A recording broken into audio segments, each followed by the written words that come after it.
रूरू नाम का एक मजदूर रोज अपने पेट पाने के लिए किसना सेठ के इधर काम को जाता था। किसना सेठ का लकड़ी का धंधा था, उसमें रूरू काम करता था। रूरू सुबह घर से 8 बजे निकलता और शाम के 5-6 बजे घर आता था। सेठ ने एक बार रूरू को ऑफिस में बुलाया और कहा, रूरू, अपने यहाँ के जंगलों में खूब कम मात्रा में लकड़ियां मिल रही है, जो कि उसकी मार्केट में डिमांड बहुत है। तो क्या तुम मेरे लिए एक काम कर सकते हो? रूरू बोला, बोलिए ना शेठ जी, क्या काम कर सकता हूं आपके लिए? तो सेठ बोले, कुछ ज्यादा बड़ा नहीं, तुमको बाजू के जंगलों में छानबीन करनी है। वहां इस प्रकार के पेड़ है कि नहीं सिर्फ वही देख के आना है।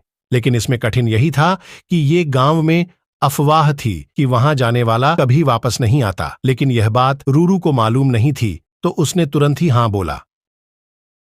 सेठ बोले, ठीक है, कल तुम काम की शुरुआत करो। सुबह होती है और रूरू सेठ ने बताया हुआ काम की तरफ बढ़ता है। रूरू चलते चलते जंगल में आ जाता है। वहां एक सुंदर उसको आम का पेड़ नजर आता है। वह वहां जाता है और थोड़ा ठहर कर आराम और पेट पूजा करता है। वो ऊपर की तरफ देखता है तो उसे रसीले आम नजर आते हैं।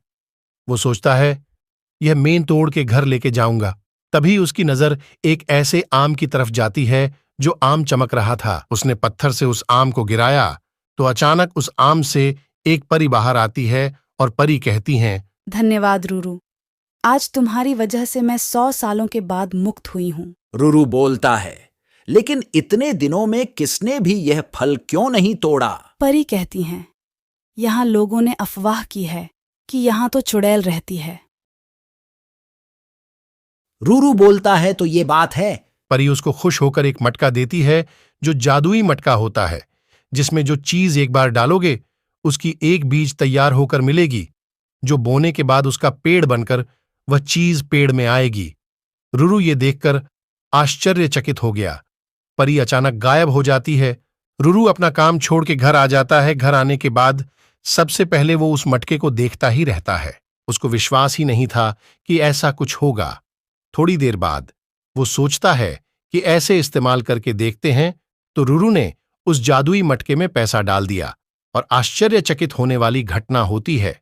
सच में पैसे की बीज तैयार होती है, जो रूरू देखकर हैरान हो जाता है। वो मिली हुई बीज वो अपने बगीचे में लगाता है और उसमें से एक पैसे वाला पेड़ आता है। ये देखकर रूरू खुश हो जाता है। कुछ ही दिनों में रूरू ये सब करके बहुत अमीर बन जाता है। जैसे ही ये खबर परी तक आती है तो परी भी हैरान हो जाती है। परी कहती हैं कि मैंने ये क्या कर दिया?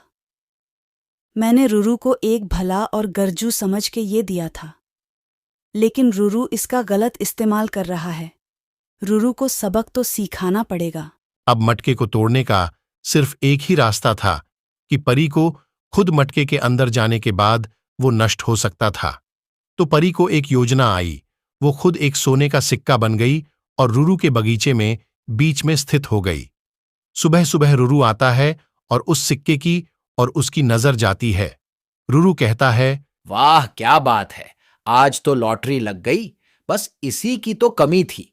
अभी तो मैं और आमिर बनूंगा। ऐसे कहकर रूरू उसको उस जादुई मटके में डालता है और जैसे ही वो सिक्का मटके में जाता है, उसी समय मटके में बड़ा धमाका हो जाता है, जिसकी वजह से रूरू की पूरी दौलत नष्ट हो जाती है। आज की इस कहानी में सीखा, अहंकार बुरी चीज है जो सबको डुबाती है।